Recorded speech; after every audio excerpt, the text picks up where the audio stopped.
आज ठीक है ठंडा इस सारस्वत मंच पर आसीन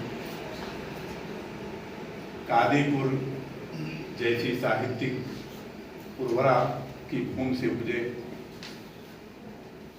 अवधि और अवध के ऋषि तुल्य सर्जक परम आदरणीय अध्यक्ष प्रशासन प्रदेश जी, संस्कृत, अंग्रेजी और हिंदी तीनों साहित्य पर समान अधिकार रखने वाले, जिनके भाल पर साहित्य का इंद्र विराजता है, आदरणीय डॉक्टर सुशील कुमार पांडे जी। आज के सभा के आकर्षण, जिनके रचनाकार के जन्मोत्सव पर हम सभी इकट्ठा हुए हैं, जो प्रयाग के वैदुष्य को अपने रगों में समाये हुए साहित्य सर्जना कर रहे हैं। और अभी उन्होंने कहा कि बूढ़ा बैल हराई नहीं भूलता। मैं उस बैल को भी प्रणाम करता हूँ जिसका महत्व अध्यात्म में इतना है कि कोई भी श्रद्धालु और साधक बिना उस बैल के कान में कहे भगवान शिव तक नहीं पहुंच पाता। उनके बगल आसनस्थ साहित्य भूषण भास्कर जी को मैं प्रणाम करता हूं, और उनके बगल राजा रणवीर राजकुमार इंटर कॉलेज के प्राचार्य महोदय को प्रणाम करता हूं, आदरणीय सिकंदर लाल जी को जो महाविद्यालय के प्राचार्य हैं और अपने विषय के अधिकृत विद्वान हैं, मैं उनका भी अभिवादन करता हूं। और मंच के सामने बैठे हुए माँ सरस्वती की परोक्ष उपस्थिति के रूप में विद्यमान मातृशक्तियों को प्रणाम करता हूं, डॉक्टर ज्ञानंद विक्रम सिंह रवि जी, और जिन भाइयों को मैं बाय नेम नहीं जान पा रहा हूं, आदरणीय सुरेश जी, पांडे जी, जिनको नाम से नहीं भी मैं जान पा रहा हूं, उन सभी के प्रति मैं झुक कर प्रणाम करता हूं, अभिवादन करता हूं, अभिनंदन करता हूं। यूं तो अभी अभी इस सभा में उल्लेख करने की आवश्यकता नहीं, लेकिन मेरा मन व्यथित है। अभी 7 जून को हमारे पिताजी ने शरीर छोड़ा, तो लगभग मन किसी भी मांगलिक कार्यक्रम में जाने का नहीं कर रहा था और न जाता है। इस वाक्य को इसलिए नहीं कह रहा हूं कि ऐसी परंपरा है, इस वाक्य को मैं अपना परिवार समझकर आपसे साझा कर रहा हूं। लेकिन आने का यह मकसद एक था कि किसी शिक्षक का जब जन्मोत्सव होता है तो बंधुओं, वो शिक्षक अपने आप में संस्था होता है, अपने आप में विद्यालय होता है। और मैं मानता हूं कि जन्मोत्सव एक ऐसी संस्था, एक ऐसे विद्यालय का है जहां न जाने कितने शिक्षक पैदा होते हैं, न जाने कितने प्रशासनिक अधिकारी पैदा होते हैं, न जाने कितने शिक्षाविद, न जाने कितने तकनीशियन, डॉक्टर, इंजीनियर, वैज्ञानिक पैदा होते हैं। ऐसे सचल पुस्तकालय के रूप में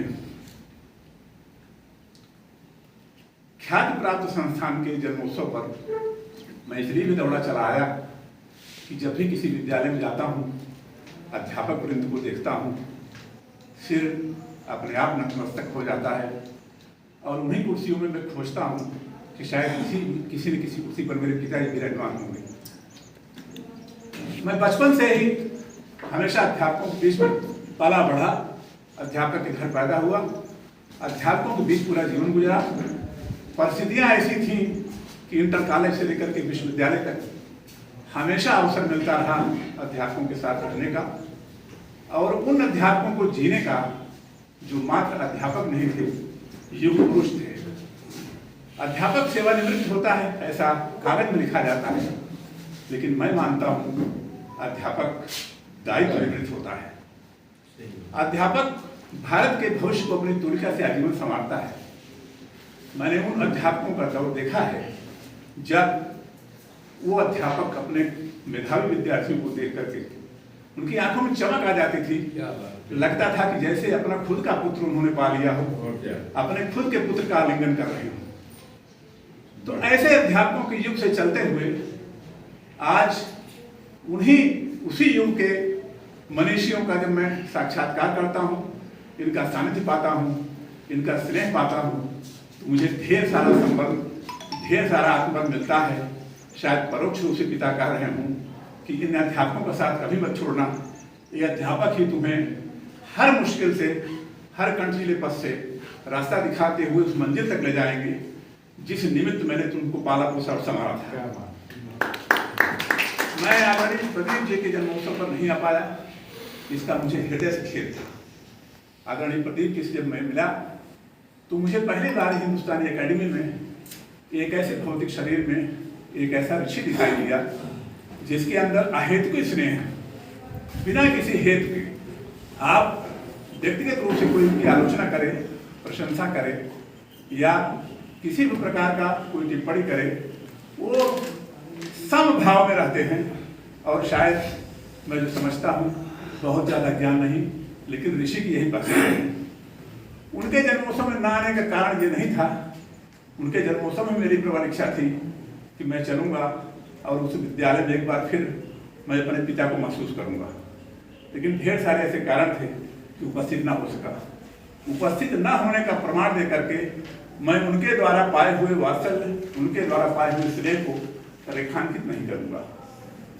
मैं जब भी ऐसे विद्यालय में आता हूँ, ऐसी संस्था में आता हूँ, तो मुझे उस दौर के ढेर सारे ऐसे अध्यापक नजर आते हैं जो कहने के लिए तो अध्यापक थे, लेकिन उन अध्यापकों के ताने बाने में, उनके वस्त्र में वैचारिकी की वो बिंदु समाहित रहते थे जिसमें सिर्फ अध्यापन एक पेशा नहीं था कि वो ब्लैक बोर्ड से घर आ जाए। जब वो विद्यालय में आते थे तो घर के ढेर सारे तनाव उनके कुर्ते धोती में चिपके चले जाते थे।